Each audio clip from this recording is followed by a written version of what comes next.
Micro দিছিল আর ইয়া থেকে মন্ত্রণালয় থেকে দিছিল হলো অ্যাম্বুলেন্স দিছে। তো ওইখান থেকে আমরা 12টার পরে রওনা দেই। পরে মনে করেন যে আসতে আসতে আমাদের রাত 3টা বাজে। রাত 3টা বাজে আমরা মনুটে আসি, ওইখানে আমরা অপেক্ষা করি, সকাল হয়।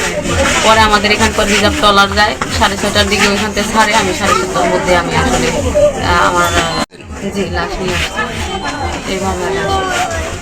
দাফন কখন হবে? দাফন এখন ইয়া রাখছি, জানাজা রাখছি 10টায়। জানাজা 10টায়? জানাজা 10টায় রাখছি। দাফন দিবেন কোথায়? দাফন দিব আমার আব্বার ইয়ে আছে, নিজের একটা জমি আছে আমাদের বাড়ির উত্তরে, ওইখানে রাখবো। পারিবারিক কবরস্থানে? পারিবারিক কবরস্থান না, ওটা জমি, ওনাকে একাই রাখা হয়েছে আপাতত। উনি একাই ওইখানে। আমাদের দেওয়া হয়েছে হলো মনে করেন 11টা 19-এ উনি নামছে, বিমানবন্দরে নামছে। 12টার মধ্যেই সবাই মিলে আমাদের। কয়টার সময় নামছে? 11টা 19-এ নামছে। আচ্ছা, 11টা 19-এ নামছে। পরে 12টার মধ্যেই ওনারা আমাদের ইয়াতে দিয়ে দিছে, গাড়িতে তুলে দিয়েছে। তারপরে একজন স্বরাষ্ট্রমন্ত্রী আসছিল, আমাদের সাথে কথাবার্তা বলে। ওনারা কথাবার্তা বললে ওনারাই আমাদের গাড়িতে উঠাই দেয়। আমাদের ওকাপ থেকে একটা ইয়া দিছিল অ্যাম্বুলেন্স। আমি মোহাম্মদ জাহাঙ্গীর কবির, চেয়ারম্যান 1 নং চর ইউনিয়ন পরিষদ। দেপালি আমার ইউনিয়নের আমারই এক বোন। সে পারিবারিক জটিলতার কারণে প্রবাস জীবনযাপনের জন্য লেবাননে সে ছিল। সেখানে ইসরায়েল আমেরিকা তাদের আগ্রাসী আক্রমণে তাদের এসে সে মৃত্যুবরণ করে। পরিবারের প্রতি সমবেদনা জানাচ্ছি এবং আমি স্থানীয় সরকারের জনগণের প্রতিনিধি হিসেবে আমার পক্ষ থেকে স্থানীয় প্রশাসনের মাধ্যমে যতটুকু সম্ভব তা ফ্যামিলির জন্য যা করা যায় আমার পক্ষ থেকে সর্বোচ্চ চেষ্টা থাকবে। এই ফ্যামিলির জন্য যা করার দরকার আমি ইনশাল্লাহ সব কিছু করব। এবং আমার সাথে এখানে উপস্থিত আছে প্রবাসী কল্যাণ মন্ত্রণালয়ের কর্মকর্তারা আছেন, আমাদের এসিলেন্স স্যার আছেন, ইএনও স্যারও ফোন দিয়েছিল, তার পারিবারিক কারণে সে আসতে পারে নাই। সবাই এই ব্যাপারটা খুব গুরুত্ব সহকারে নিয়েছে এবং সবাই এই ব্যাপারটা ইনশাল্লাহ দেখবে বলে আমি আশা করি। আমি প্রবাসী কল্যাণ সেন্টার ফরিদপুরের সহকারী পরিচালক। প্রবাসী কল্যাণ ও বৈদেশিক কর্মসংস্থান মন্ত্রণালয়ের যত কল্যাণমূলক কাজ আছে এগুলো আমরা করি।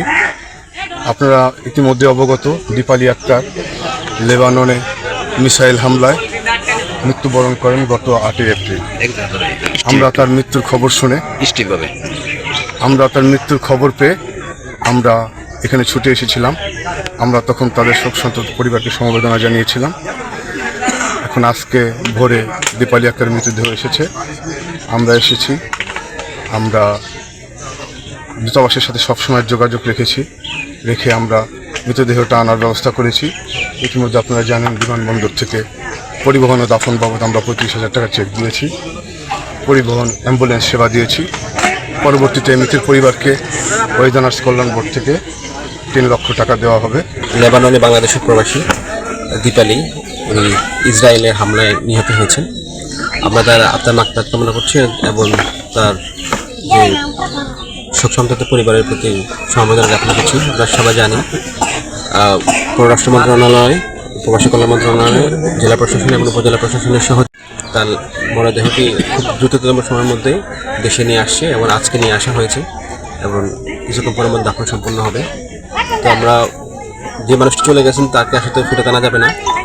তো তার যে ফ্যামিলি আছেন সেই ফ্যামিলিকে তাদের যদি আর্থিক কোনো সহযোগিতা অথবা অন্য কোনো সহযোগিতার প্রয়োজন হয় সেটা ইতিমধ্যে সরকারের পক্ষ থেকে দেওয়া হয়েছে, বিভিন্ন সংস্থা এবং বিভিন্ন প্রতিষ্ঠানের পক্ষ থেকে দেওয়া হয়েছে। যদি ভবিষ্যতে আরও কোনো সহযোগিতার প্রয়োজন হয় সেক্ষেত্রে আমরা তাদের পাশে থাকবো এবং আমাদের জেলা প্রশাসক স্যার কিছুক্ষণ পরে ওনার সাথে কথা বলবেন এবং উনি যোগাযোগ রাখছেন। আমরা ওনাকে অবহিত করেছি যে লাস্ট চলে আসছে ইতিমধ্যে, উনি কথা বলবেন এবং ওনাদের যদি কোনো সহযোগিতার প্রয়োজন হয় ভবিষ্যতেও